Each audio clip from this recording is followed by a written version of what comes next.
देश के सभी लोगों को वीर बाल दिवस के भारतीय जनता पार्टी की ओर से बहुत बहुत शुभकामना। और अपने बीच भारतीय जनता पार्टी के माननीय राष्ट्रीय प्रवक्ता और सांसद डॉक्टर सुधांशु त्रिवेदी जी आपको संबोधित करेंगे। मेरा विनम्र निवेदन है माननीय सुधांशु जी से आपको संबोधित करें। शुरू करें। मित्रों, आज पूरा देश गुरु गोविंद सिंह जी के साहिबजादों के बलिदान के इस पावन अवसर पर वीर बाल दिवस मना रहा है। बाल दिवस यह देश पहले भी मनाता रहा, परंतु प्रधानमंत्री जी ने वीर बाल दिवस यानी जो भारत के शौर्य का प्रतीक है उसे मनाने की घोषणा की थी। और आज पूरा देश उत्साह के साथ, गरिमा के साथ उस बलिदान को याद कर रहा है। परंतु इसी अवसर पर एक दूसरी तस्वीर उभर कर सामने आती है जो हृदय में बहुत पीड़ा उत्पन्न करती है। बेलगावी में कांग्रेस के द्वारा जो आयोजन किया जा रहा है उसमें बीजेपी कर्नाटक की तरफ से एक ट्वीट जारी होता है जिसमें भारत के नक्शे में पाक अधिकृत कश्मीर और अक्साई चिन्ह गायब दिखता है। आप लोग इसको जाके चेक कर सकते हैं ट्विटर पे। कई बार इन्होंने इससे पहले भी किया है, डिलीट करने का प्रयास किया गया, कुछ ट्वीट्स डिलीट भी किए गए थे। और महत्वपूर्ण बात यह है कि महात्मा गांधी की फोटो के साथ लगा है। तो इसलिए आज के इस अवसर पर मैं अपनी वेदना व्यक्त करना चाहता हूं कि यह वो भारत देश है क्या इसी के लिए जिसके लिए राणा प्रताप ने घास की रोटी खाई थी, इसके लिए शिवाजी ने जान की बाजी लगाई थी, जिसके कारण रण में कूदी रानी लक्ष्मीबाई थी, जिसके कारण भगत सिंह ने फांसी गले लगाई थी, जिसके कारण गुरुपुत्रों ने अपनी जान लुटाई थी, और जिस भारत मां के टुकड़े करते तुमको लाज ना आई थी, उस भारत मां की यह छवि तुमने आज दिखाई है। अब इससे एक बात बहुत साफ हो गया है कि भारत को छिन्न भिन्न करने का स्वप्न देखने वाले शक्तियां, भारत को तोड़ने का ख्वाब देखने वाली ताकतों के साथ कांग्रेस के गठजोड़ की तस्वीर अब एकदम साफ हो गई है। भारत को छिन्न भिन्न करने वाली शक्तियों के साथ कांग्रेस की दुरभिसंधि का चित्र इस मानचित्र के साथ बिल्कुल साफ हो गया है। और यह बात हम केवल किसी एक आधार पर नहीं कह रहे हैं। कांग्रेस ने निरंतर इससे पूर्व भी भारत के नक्शे के साथ इसी प्रकार की छेड़छाड़ की है। 24 अक्टूबर 2024 को कांग्रेस की सबसे बड़ी सहयोगी दक्षिण भारत में डीएमके ने अपने ट्वीट में, आप देखिए पुनः एक बार, पाक अधिकृत कश्मीर और अक्साई चिन्ह गायब है। कांग्रेस के वरिष्ठ नेता ने श्री शशि थरूर ने 30 सितंबर 2022 को कांग्रेस के आंतरिक चुनाव का यानी अध्यक्ष पद का जो चुनाव हो रहा था उसके प्रत्याशी के रूप में जो अपना मैनिफेस्टो जारी किया। देखिए एक बार फिर ये ट्वीट डिलीट कर दिया गया था मगर इसके स्क्रीनशॉट्स अवेलेबल हैं। 30 सितंबर 2022 फिर पाक अधिकृत कश्मीर और अक्साई चिन्ह गायब है। राहुल गांधी जी ने 12 फरवरी 2020 को ट्वीट किया, कोरोना के समय जब कोरोना शुरुआत हो रही थी। एक बार फिर उसमें पाक अधिकृत कश्मीर और अक्साई चिन्ह गायब था।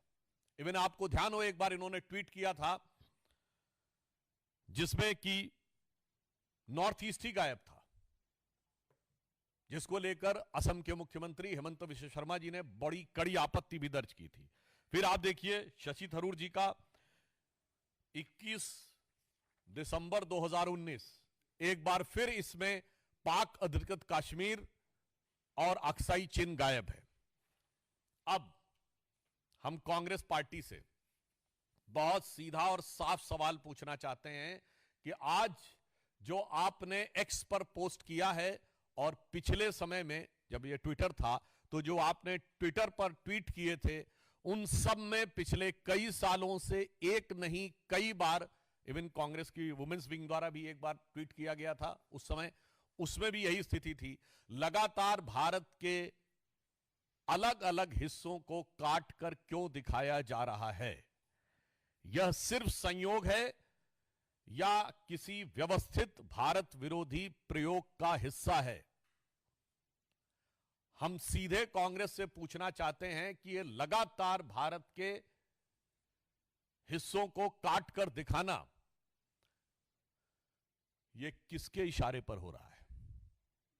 क्या कोई सोरस सीक्रेट सर्विस से सिग्नल आ रहा है, या फिर कोई आपको लगातार अन्य भारत विरोधी शक्ति जिनसे कि आप अक्सर सुरताल मिलाते हैं, वो 7 समुंदर पार से आपको कोई संकेत दे रही हैं? क्योंकि यहां पर विषय एक बार का नहीं है, यह विषय बारंबार का है और सिर्फ मानचित्रों का नहीं है। आप उन लोगों के साथ खड़े हैं, याद करिए सीए के आंदोलन के समय उन लोगों का समर्थन किया था जिन्होंने कहा था और कुछ ना कर पाए तो कम से कम चिकन नेक काट के नॉर्थ ईस्ट अलग कर देना चाहिए। सीए के आंदोलन में चिकन नेक काट के नॉर्थ ईस्ट अलग कर देना चाहिए का क्या लेना देना था? कांग्रेस उनके साथ खड़ी थी। भारत तेरे टुकड़े होंगे नारे लगाने वालों के साथ खड़ी थी। तो आज हम कांग्रेस से बहुत साफ साफ पूछना चाहते हैं कि आप किन शक्तियों के आधार पर यह कर रहे हैं, और इसके साथ हम इसलिए भी पूछना चाहते हैं कि अब कांग्रेस टेक्निकली मुख्य विपक्षी दल है, मान्यता प्राप्त, क्योंकि पिछले 2 लोकसभाओं में तो उनके पास संवैधानिक दृष्टि से मुख्य विपक्षी दल की संख्या नहीं थी। तो जो कोई भी सांसद शपथ लेता है, आप सबने देखा होगा क्या कहा जाता है, मैं भारत की एकता और अखंडता को अक्षुण्ण रखूंगा। तो कांग्रेस पार्टी और उसके नेता प्रतिपक्ष संविधान की शपथ का उल्लंघन कर रहे हैं कि नहीं?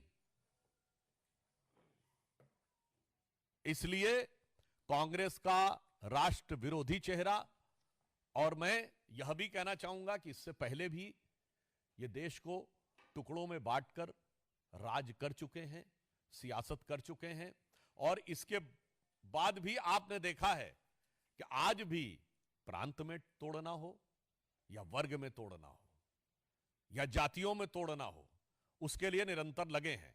और यह बात मैं ऐसे नहीं कह रहा हूं, कांग्रेस के इसी कर्नाटक में जहां उनका कार्यक्रम चल रहा है, वित्त मंत्री डीके सुरेश जी का बयान याद है जब उन्होंने कहा कि साउथ इंडिया टैक्स ज्यादा दे रहा है, तो पत्रकार ने उनसे पूछा तो क्या आप अलग होने के बारे में सोचेंगे? उन्होंने कहा हां, हम अलग होने के बारे में भी सोच सकते हैं। यह कांग्रेस सरकार के वित्त मंत्री का दिया गया बयान है।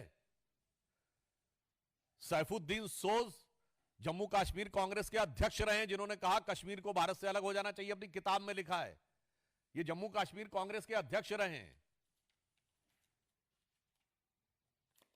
राहुल गांधी जी की भारत जोड़ो यात्रा में तमिलनाडु में वो एक ऐसे पादरी जॉर्ज पुनिया को साथ में लेते हैं जो कहता है कि मेरी दृष्टि में भारत की धरती इतनी अपवित्र है कि मैं इसलिए जूते पहनता हूं कि उसके ऊपर मेरा हाथ टच ना हो जाए। इसलिए पूछना चाहता हूं, जब बेलगावी में आप एकत्र हैं तो क्या आपके बीच में कोई मंथन हुआ है कि भारत को किस प्रकार से छिन्न भिन्न करना है? ये उसी की अभिव्यक्ति हुई है? या मैं पूछना चाहता हूं कि ये कांग्रेस का कोई प्रस्ताव ऐसा विचाराधीन चल रहा है, या उनकी हाईकमान ने कोई कमेटी गठित की है जो निरंतर इस प्रकार के भारत विरोधी बातें और भारत के अंदर एक दूसरे से लड़ाने का प्रयास? याद करिए तमिलनाडु के मंत्री ने क्या बोला था बिहार वालों के लिए। तेलंगाना में कांग्रेस की सरकार है, वहां के मंत्री और मुख्यमंत्री क्या बोल चुके हैं उत्तर भारत और विशेषकर बिहार वालों के लिए? यह क्या है? एक दूसरे के प्रति नफरत। इसलिए यहां से कांग्रेस की मानसिकता साफ हो जाती है कि इनको देश के टुकड़े करके भी, समाज के टुकड़े करके भी संस्कृति को अपमानित। सबसे तेज भगवा न्यूज 24/7